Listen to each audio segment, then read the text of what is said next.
Hello. We've occasionally been asked how we've ended up discovering so many of these sites of exceptional fossil preservation, the Konservat-Lagerstatten, like Angie, Castlebank, Avangam, Llanfair. You get the idea. Now, I think a lot of people assume that it's basically down to either luck or just spending enough time going out and looking. But there may be a few secrets I can reveal to you as well.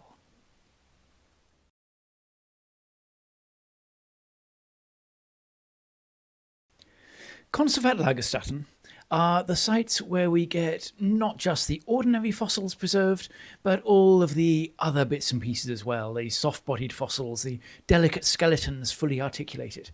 The sort of thing that keeps paleontologists awake at night dreaming of riches and glory, and it doesn't actually happen, but one can dream. And it's something that one very rarely gets to work on, generally, in this field. And a lot of people end up getting fortunate enough to work with groups that are already studying them. But to find a new one yourself is actually quite unusual. And Lucy and I have been remarkably lucky in that this has happened to us multiple times. I mean, the most spectacular is Castlebank, from the Middle Ordovician of Wales near our house. We've also had several others in the same general area. So within this built Llandrindod inlier, not as spectacular, but still with elements of soft tissue preservation that you don't normally get. And then in North Wales, we got a tip-off about sponges from Richard Forty in an area of the mountains near Bala, and went there for, in the end, about 6 weeks, collecting steadily through these areas because there were sponges there, very obviously, quite nicely preserved ones, and it looked like what you get in Lagerstatten. So we put the time in, and we found the other things, at least some of them. It's not the most spectacular site, but it's a really interesting place, and it tells us things we wouldn't know in any other way. Then you get the Angie biota, which was basically when you get taken along on field work where you're kind of surplus to requirements, and you just start hammering randomly, and it happens to be in the place where there's another Lagerstatter. Sometimes it really is just luck. But I wanted to show you the process when we're trying to work out where to look for the next big discovery. The first thing you need is a map. I don't mean one of these newfangled things you get on computers, but a proper old paper map. Ideally, well, you get more atmosphere out of it if it's a bit ragged like this. Very well used and slightly dampened field map, scrawled all over by us as well. I probably had that when I was an undergraduate, but it doesn't matter if it's one of those or something slightly more colourful. So we got a nice geological map of, what is that? Oh, that's Fort William area. So lots and lots of interesting stuff there. That works. Or how about the Cairngorms? They don't make maps like they used to. I mean, this is a gorgeous design of these things. Don't mind me, I'll find my way out eventually, but... Oh, slightly unwieldy, that one. Let's have this thing here. Not even sure where that's from. You never know, you pick up maps from all over the place, but odd place. Province of Skyrim. Oh well, let's try that anyway. So, we have a map.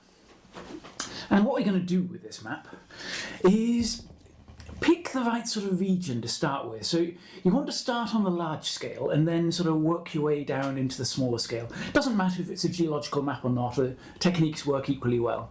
And ideally, you want something geological in the form of a pendant. So this one, I'm not entirely sure what that is. Oh, I think it's a venturine or something. But yeah, you want something which has an affinity with rocks. That always helps.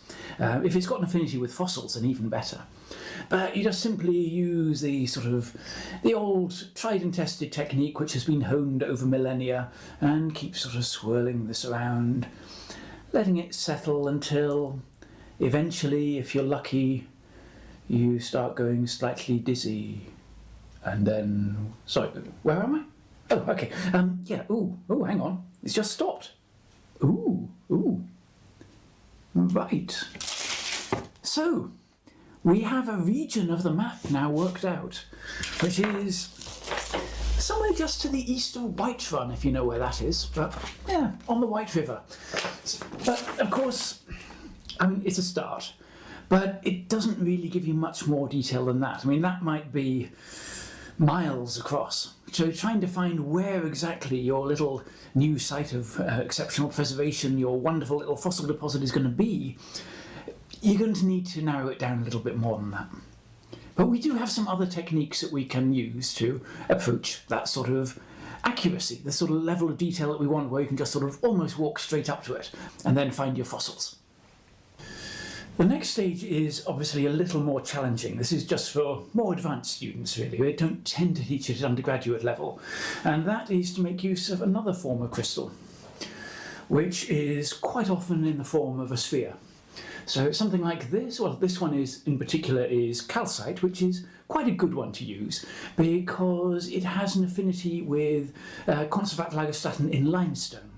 And if you want one in a chert or something like that, then you would be looking to use a quartz spore or smoky quartz or something like that.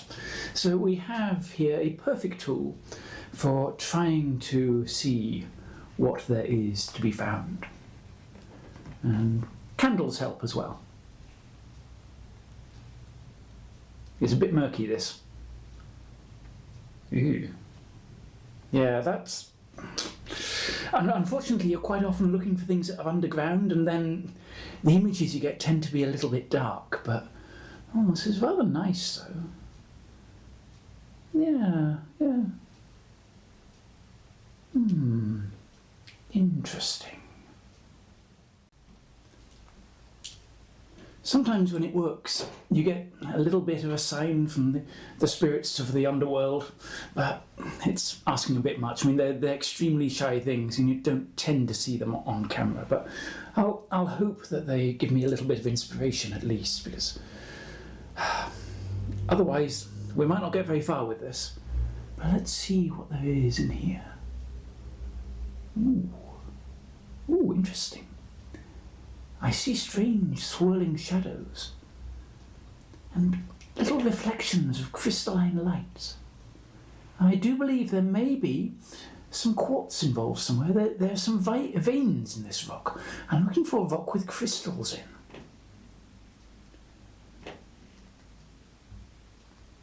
I'm looking for something... Oh, hello. I'm sure... Well... I reckon possibly the spirits of the calcite have spoken. I'm not sure if that's a good thing or not. I don't like limestone.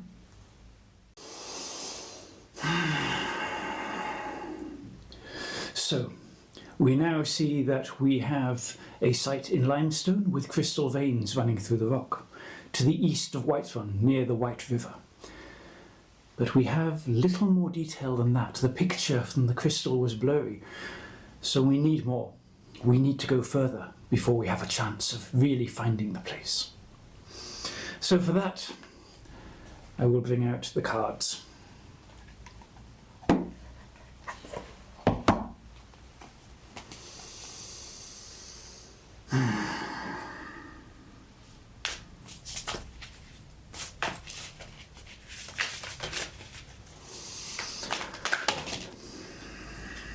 You didn't see that. Interesting ones. So, a very versatile tool. These can tell us almost anything they want to.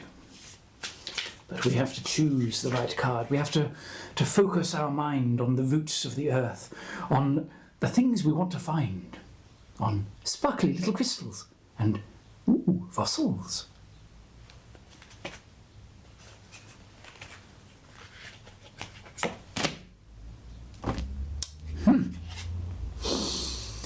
We have the King of Vessels, the Heron. Aha! The Heron. So when we go there, we will be finding a place where there's probably a little bit of fairly still water where the heron is lurking, in the shallows. This is going to be like Winnesheik. We have to dam the river in order to get to all of the outcrops. Okay, interesting. What else? Oh dear. The King of Bows, the Adder. Watch where you're stepping when you get there. I think that's fairly convincing, actually. One more. The best answers always come in threes.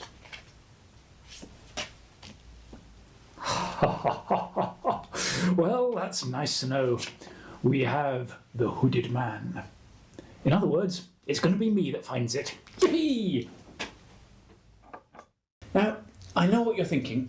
Some of you might be considering this to be slightly less than optimal when it comes to reproducibility and features like objectivity.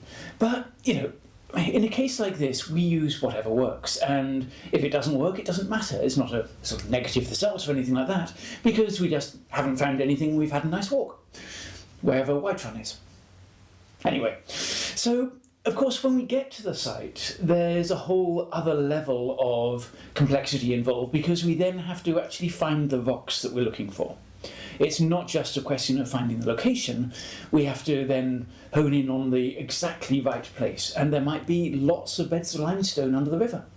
So for that we need yet another set of skills, which can only be honed by endless practice. And this takes quite a lot of time, years really, but Lucy's about to demonstrate her progress in this, which is getting somewhere, I think we'll find. So yeah, let's have a look what she's doing.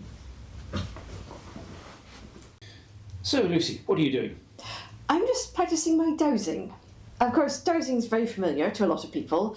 You normally think of it in terms of finding water, or perhaps ley lines, that's a classic one, but you can also use it to detect fossiliferous rock. So, Joe has concealed under one of these 3 boxes a piece of rock with some exceptionally preserved sponges and some grapholite, because they help me focus. Antibiota. Always good. Right, so I just need to focus on Lagerstatten while I'm doing my dowsing, and that will hone my skills so that out in the field I won't get distracted by underground streams or anything like that. Absolutely, yeah. Lagerstatten it is. Lagerstatten it is, right, Lagerstatten.